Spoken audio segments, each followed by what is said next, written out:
Olá, tudo bem com você?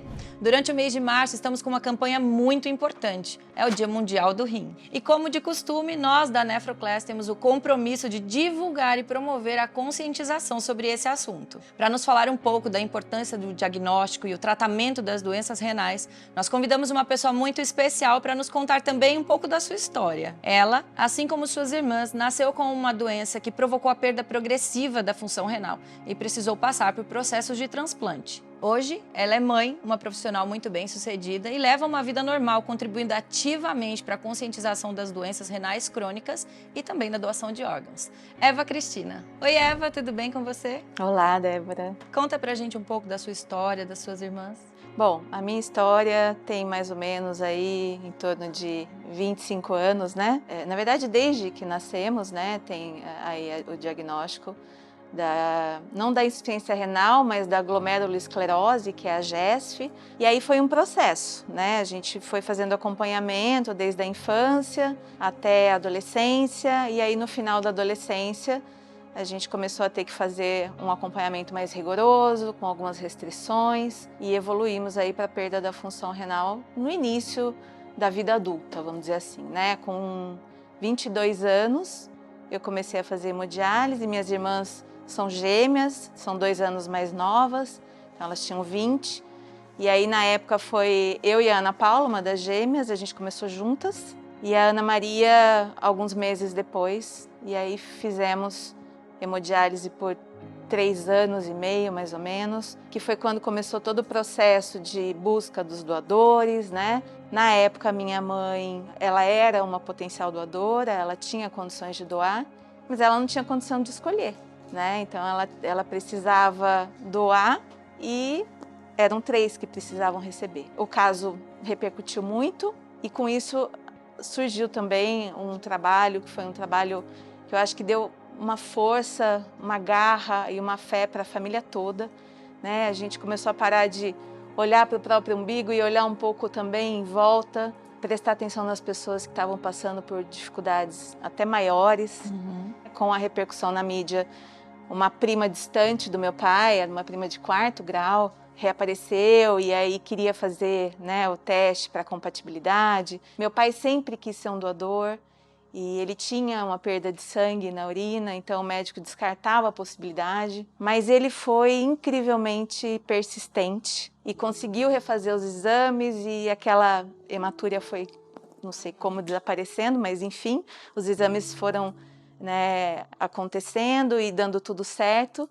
E aí em 2005, quando a gente optou pela Ana Paula, porque na verdade a escolha foi eu e a Ana Maria, né, a outra irmã que fizemos, justamente pela Ana Paula estar mais desnutrida, entrando num processo de depressão, a gente escolheu, né, e pediu para minha mãe ser a doadora dela. E aí foi aquela emoção, né, familiar, enfim. Isso foi no Natal de 2004. E aí a Ana Paula fez o transplante em fevereiro de 2005. E depois parece que assim, abriu uma porta e tudo começou a fluir. Porque o meu pai também, né, começou a dar certo os exames dele, e aí a Cristina surgiu, também deu compatibilidade, então a Ana Paula fez em fevereiro, eu fiz em agosto com o meu pai, e a Ana Maria fez em outubro. Conta pra mim um pouco, vamos voltar lá atrás. Diante do diagnóstico, qual foi o momento de maior medo que você sentiu? Eu acho que foi no início da hemodiálise mesmo, porque até então a gente tinha algumas restrições, tinha exames e a obrigatoriedade de ir ao médico, fazer acompanhamento, mas a gente tinha uma vida normal, né? Então, à medida que o processo começou a acontecer, que eu, né, tive que fazer a fístula, né, que é a ligação da veia com a artéria para o acesso da hemodiálise, não deu certo numa primeira vez, eu tive que fazer de novo. Então aí já comecei a entrar num processo de, nossa, o que será que vai acontecer, né? Embora a gente venha de uma família forte, né, e de fé, lógico, acho que o medo do que vem, do desconhecido, né, acho que tudo isso é muito natural. E aí acho que esse foi o maior medo, foi o início. E como que foi esse processo de tratamento até o momento do transplante? Todo o início é muito complicado, não só emocionalmente, psicologicamente, mas eu acho que fisicamente, porque o organismo não está habituado, né? Então você tem aí, de repente, um acúmulo maior de toxinas que né, a máquina vai filtrando.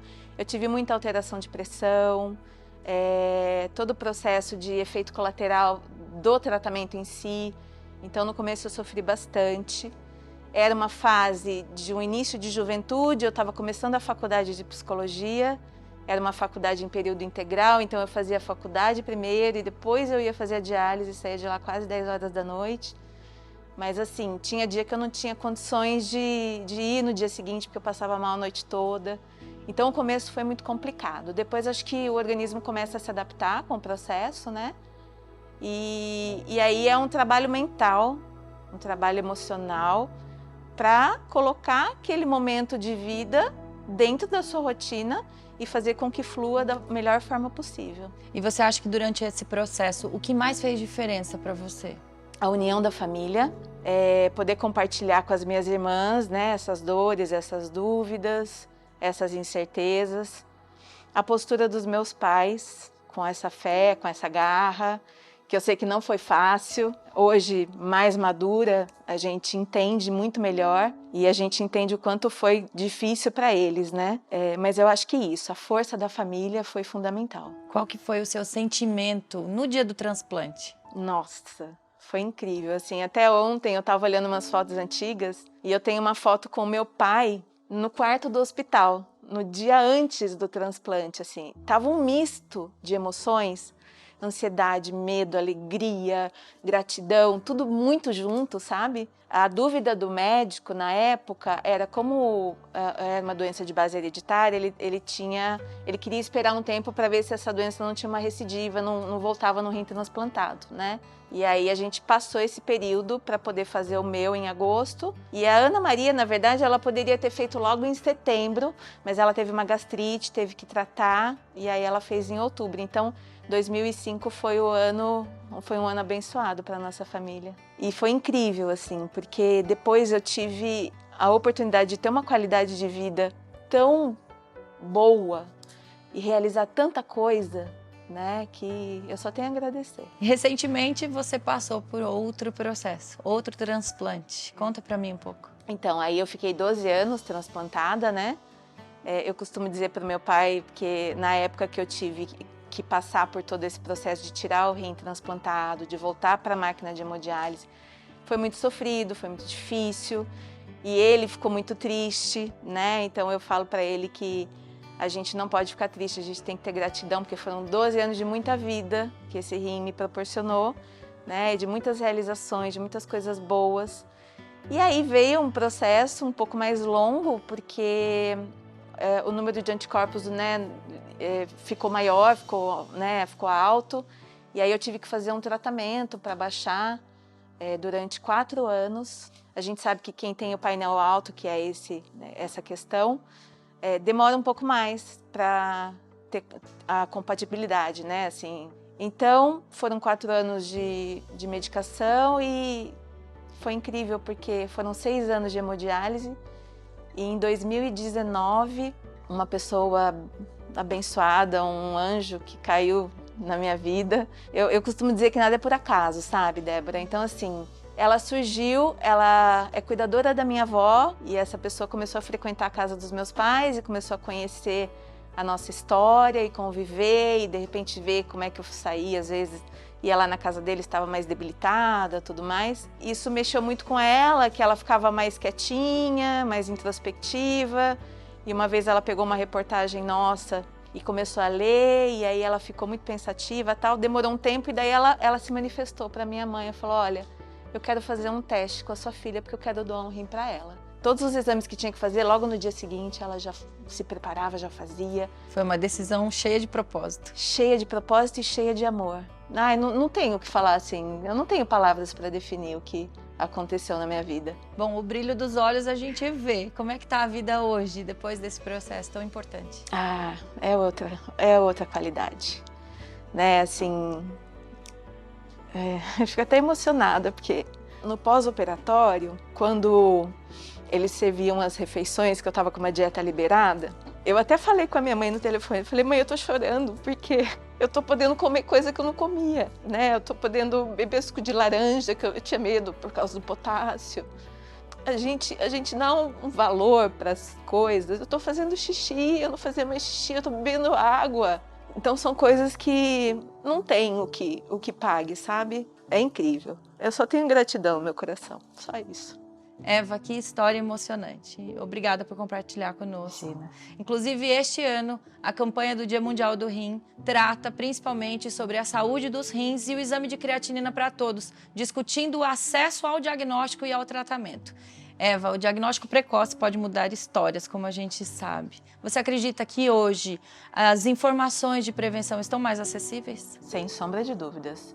Eu acho que através das redes sociais, né, a gente tem aí uma divulgação imensa e trabalho de conscientização também. Tem outras ONGs, além da Doe Vida, que faz esse tipo de trabalho. E aí o alcance fica muito maior, né, do que antigamente, que a gente não tinha tanto acesso. Você pode compartilhar algum conselho ou palavras de encorajamento para as pessoas que hoje descobriram, né, uma DRC, estão passando por esse processo? Eu diria que é um processo e que, assim, a gente tem que se permitir viver essas emoções, né, que fluem mesmo, não tem jeito. Mas depois, a hora que a poeira começa a baixar, a gente tem que entender que sempre há luz no fim do túnel, né, e que, assim, você tendo força, garra e a certeza de que nada acontece por acaso, tudo na vida traz um aprendizado, uma bagagem. Eu acho que assim, a coisa fica mais leve, mais fluida. A hemodiálise não é o final, né? Pelo contrário, eu agradeço cada dia de hemodiálise que eu pude fazer, porque me proporcionou ter uma qualidade de vida para chegar até o transplante, né? Estar viva para poder receber esse órgão. Então, assim, não percam a fé, né? Acho que esse é o meu maior conselho. Bom, toda essa superação da Eva e das suas irmãs geraram nela, em toda a sua família, o desejo de ajudar pessoas que também passavam pelo mesmo problema. Então, nasceu a ONG Doe Vida. Para falar um pouco dessa linda iniciativa, eu quero convidar os pais da Eva para participarem aqui desse bate-papo com a gente. Seu João, Dona Isilda, por favor. Como é que vocês estão? Ótimos, graças a Deus. Que bom recebê-los aqui. Obrigada por aceitarem o nosso convite. Conta para nós, por favor, como é que nasceu esse projeto, essa iniciativa da ONG? Eu tive um sonho de que as 3 transplantariam no mesmo ano, mas que eu teria uma missão. E naquele meio que eu frequentava, né, a hemodiálise, na expectativa, na espera delas durante as 4 horas na máquina, eu comecei a observar os pacientes SUS e as necessidades desses pacientes. Aí eu comecei a prestar atenção que a coisa era muito mais séria do que eu podia imaginar. Que a gente realmente era uma família muito agraciada por tudo, porque nós tínhamos condições de dar tudo que nossas filhas precisavam, levar para casa, tinha uma boa cama, tinha alimentação correta, os médicos que precisavam, enfim. E eu vi que ali não era daquela forma que funcionava. Tinha gente que levava o pão com manteiga do lanche para casa porque não tinha o que comer em casa. Aí eu comecei a pensar, peraí, tem algum jeito de se fazer melhor isso. E quando eu tive esse sonho, aí eu falei, pronto, tá aqui. É esse o formato que eu quero. É ajudar essas pessoas que precisam. Qual é o principal objetivo da ONG? É divulgar a doação de órgãos. É claro que cada um tem o direito de escolha, né? Cada um escolhe o que é certo ou errado, bom ou ruim, mas quando as pessoas conhecem o assunto, quando elas conseguem perceber que toda a nossa matéria vai acabar, não vai ficar nada, e que os nossos órgãos podem ser úteis para outros que estão em umas filas imensas, aguardando às vezes por muitos anos. Então eu acho que disseminar a sementinha da doação de órgãos é fundamental. Nosso país ainda está muito atrasado nisso, precisa muita coisa para fluir, para que as pessoas entendam como é, o que acontece, para onde vai e a alegria e a felicidade que leva para aquele paciente especial. Bom, falar sobre alegria e felicidade, vocês viveram isso recentemente, com um Muito. presente, né, que receberam de uma amiga querida. Conta pra mim como é que coração de mãe e pai resiste a essa emoção. Tudo bem, eu tinha quase que um contato diário, dia sim, dia não, ela estava em casa cuidando da minha mãe. Foi uma coisa impressionante, porque ela plantou a sementinha no coração dela e ela deixou brotar. Eu, por várias vezes, dizia: Marinês, você tem um filho, né? A gente nunca sabe o futuro, vai que um dia ele possa precisar. Não, se ele precisar, alguém vai ajudar meu filho. Mas agora o que eu quero é ajudar sua filha. Então, eu só posso acreditar que ela foi levada para minha casa, realmente já com... Para cumprir essa missão. de alguma forma, uma missão. Foi um anjo que surgiu na nossa vida, entendeu? Principalmente na vida da Evinha. Então, a gente não tem como dimensionar o ato dela com relação à persistência. Tudo que ela falou no início, ela cumpriu até o fim, e a gente nem falava, ela ia e fazia. Então, uma pessoa assim realmente de uma bondade e de um amor infinito. Que alegria, né? Falei pra Eva e é muito bom poder compartilhar dessa emoção com vocês. Enche a vida da gente de esperança, né? Enche. Desses 21 anos de ONG, conta pra mim um pouquinho, quais foram os principais objetivos que foram alcançados aí por vocês? Eu acho que a Doivida chegou num patamar que, assim, a gente pode dizer que lá, né, no início de todo o trabalho, toda a repercussão que gerou, né, trouxe uma atenção muito importante para o tema, né, doação de órgãos. A gente realizou palestras em diversos lugares do país, né, trazendo esse objetivo principal, que é a conscientização. A gente faz a Expo Flora, que é a Festa das Flores em Olambra, até hoje, né? E lá passam de 250 mil a 300 mil pessoas por temporada. E a gente tem a oportunidade de esclarecer, de incentivar, né? De estar lá no contato com as pessoas e escuta muitos depoimentos, pessoas que passam pela situação, que estão esperando. Então, acho que esse propósito de disseminar, de conscientizar, de informar, é uma coisa que a gente vem levando, né, desde o início. Fora isso, temos trabalhos paralelos, né? Temos doação de cestas básicas para pacientes carentes que fazem hemodiálise em clínicas de Campinas e região. Então, como minha mãe falou, né, no início, essa coisa da gente ter a necessidade básica suprida, né? Isso seria o básico para todo mundo, né? Então, se você ter que passar por um problema de saúde, chegar na sua casa e ter uma incerteza lá se você vai ter um alimento, se você não vai, a hemodiálise dá muita fome, né? Então, a gente precisa ter, né? Então, essa questão das cestas é um trabalho que é feito desde o início. Além das cestas, tem uma série de necessidades que as pessoas passam, medicação, cadeira de roda, cadeira de e tudo mais, que a Doivida faz.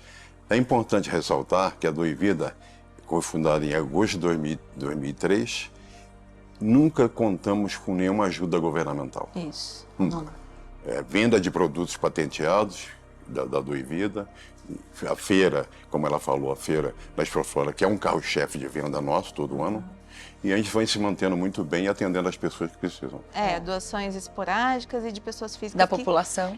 que simpatizam com a causa, que querem ajudar, né? Da madrinha da ONG. Isso, que a Glória Pires, ela é a nossa madrinha, Ela é a né? madrinha. E ela, assim, é super disponível com tudo que a gente precisa para também ajudar nessa questão da divulgação, né? Inclusive, se alguém se interessar, quiser conhecer melhor nosso trabalho ou quiser colaborar com alguma doação, a nossa página no Instagram é @ONGDoividaOficial. E pode acessar e a gente está em contato lá também. Qualquer ajuda é muito bem-vinda, porque a quantidade de pacientes, a tendência, por incrível que pareça, é um absurdo, mas só vem aumentando. Porque a pessoa é hipertensa, não sabe, porque a pessoa é diabética, não sabe, né? E de repente vem a saber, mas quando sabe já está com a função renal comprometida. Então isso está fazendo com que aumente muito esse número. E é super importante o que está sendo feito hoje, essa divulgação, para que se abram outros leques, porque um exame de creatinina é o fundamental. Dentro de todos esses objetivos que vocês já alcançaram com a ONG, ainda tem algumas metas aí? Quais são elas? Na verdade, isso é um sonho do coração que vai ser concretizado, Vai. né? A gente vê ainda a carência, principalmente na região de Campinas, de uma casa de apoio para pacientes transplantados que vêm de outros estados e que, de repente, transplantam na Unicamp e não tem onde ficar, não tem verba, né, para se manter em Campinas, ou até para essa questão da locomoção, porque a gente sabe que o pós-transplante é muito intenso, você tem, né, toda semana exame, consulta, pelo menos pelos primeiros 3 meses, que são mais delicados. Então, tem essa proposta, né, de um acolhimento, e tem grupo terapêutico, que a gente também começou a fazer antes da pandemia, né, com transplantados e com pacientes esperando transplante. Depois da pandemia, a gente, na verdade, entre a pandemia, a gente, né, que era presencial, e agora a gente está retomando o projeto, que é super importante, porque a saúde mental tem que andar em consonância aí nesse processo. E ela faz um trabalho muito bonito. Muito bonito, não é porque é minha filha, porque é psicóloga, mas ela tem um trabalho, sendo renal crônica, vivendo essa realidade, ela consegue apoiar muito as pessoas e isso ajuda demais. Inclusive, eu queria pedir aqui um espaço para agradecer, né, fazer um agradecimento especial à Nefroclass, que gentilmente convidou, né, a gente para estar aqui hoje e para falar dessa causa tão importante, né? Eles têm também esse compromisso social com a divulgação da informação.